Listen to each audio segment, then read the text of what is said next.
السلام علیکم ورحمۃ اللہ وبرکاتہ۔ المنہاج کیمپس میں خوش آمدید۔ عربی زبان میں دو طرح کے اسم ہوتے ہیں، اسم مشتق اور اسم جامد۔ اسم مشتق وہ اسم ہوتا ہے جس کا کوئی مصدر یعنی روٹ ورڈ ہو، جیسا کہ لفظ مدرسہ۔ مدرسہ کا روٹ ورڈ ہے داراسا، دال را اور سین۔ دال را سین مصدر سے لفظ مدرسہ بنا ہے، اس لیے اس کو اسم مشتق کہتے ہیں۔ اسم کی دوسری قسم ہے اسم جامد۔ اسم جامد وہ اسم ہوتا ہے جس کا کوئی مصدر یعنی روٹ ورڈ نہیں ہوتا، جیسا کہ لفظ الشمس اور القمر۔ یہ دونوں الفاظ اسم جامد ہیں، ان کا کوئی مصدر نہیں ہے۔ عربی زبان میں زیادہ تر اسم مشتق ہوتے ہیں، یعنی وہ کسی مصدر یعنی روٹ ورڈ سے بنے ہوتے ہیں۔ اب سوال ہے کہ کیا لفظ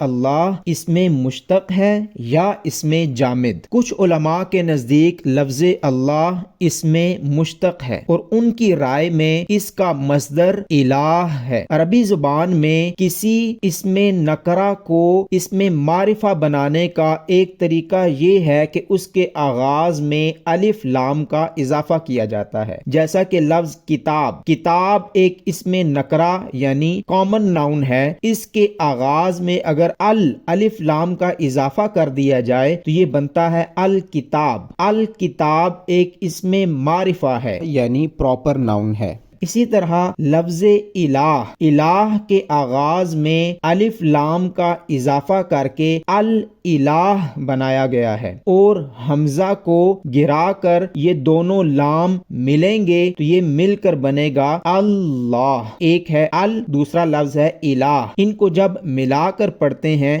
تو یہ ملا کر بنے گا اللہ۔ وہ علماء جن کے نزدیک لفظ اللہ اسم مشتق نہیں بلکہ اسم جامد ہے، ان کی دلیل یہ ہے کہ کسی بھی ناؤن سے پہلے حرف ندا یا کا استعمال اس ناؤن سے پہلے نہیں ہو سکتا جس کے آغاز میں الف لام ہو، جیسا کہ لفظ ہے رسول اللہ۔ رسول اللہ کے آغاز میں الف لام نہیں ہے تو اس کو ہم یا رسول اللہ بول سکتے ہیں۔ حرف ندا یا کا استعمال رسول اللہ کے ساتھ درست ہے، مگر لفظ الرسول کیونکہ آغاز میں اس کے الف لام ہے تو اس سے پہلے یا کا اضافہ نہیں کیا جا سکتا، اس کو یا الرسول نہیں پڑھا جا سکتا۔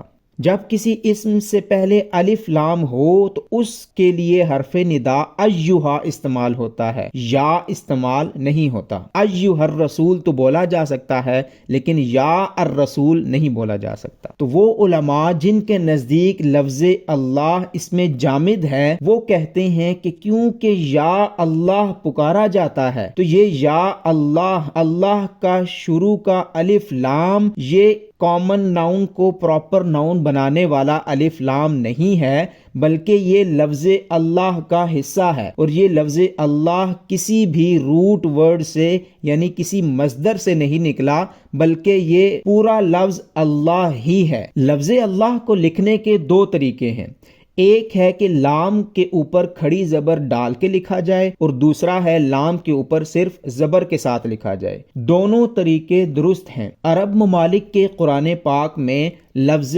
اللہ کے اوپر کھڑی زبر نہیں ہوتی۔ اس کی ایک وجہ تو یہ ہے کہ لفظ اللہ کیونکہ بہت بار استعمال ہوتا ہے، بار بار استعمال ہوتا ہے، تو یہ انڈرسٹوڈ ہے کہ اس کو اللہ پڑھنا ہے، لام کو لمبا کیا جائے گا، اللہ نہیں کیا جائے گا، اللہ۔ اور اس کی دوسری وجہ یہ ہے کہ قرآن پاک میں جو آیت ہے افرأیتم اللات والعزی، یہ لات اور عزا جو بتوں کا تذکرہ ہے، اس میں یہ چھوٹی الف یعنی جس کو ہم کھڑی زبر کہتے ہیں اس کا استعمال ہوا ہے، تو اس سے ڈفرینشیٹ کرنے کے لیے کہ ان بتوں سے اللہ کا نام مختلف ہو، اس میں وہ چھوٹی الف کا استعمال نہ کیا جائے، اس لیے اس لفظ اللہ کے اوپر چھوٹی الف الف یا جس کو ہم کھڑی زبر کہتے ہیں اس کا استعمال نہیں کیا جاتا۔ لفظ اللہ کی ایک اور خصوصیت بھی ہے کہ لفظ اللہ کو کسی بھی دوسرے لفظ یا اسم میں جمع نہیں کیا جا سکتا، لیکن دوسرے اسم اس میں جمع کیے جا سکتے ہیں، جیسے اللہ الرحمن الرحیم، یہ تو لکھا جا سکتا ہے اور پڑھا جا سکتا ہے، لیکن الرحمن کے بعد اللہ نہیں جمع کیا جا سکتا۔ اسی طرح اللہ العزیز، اللہ العزیز تو کیا جا سکتا ہے لیکن العزیز اللہ نہیں کیا جا سکتا۔ لفظ اللہ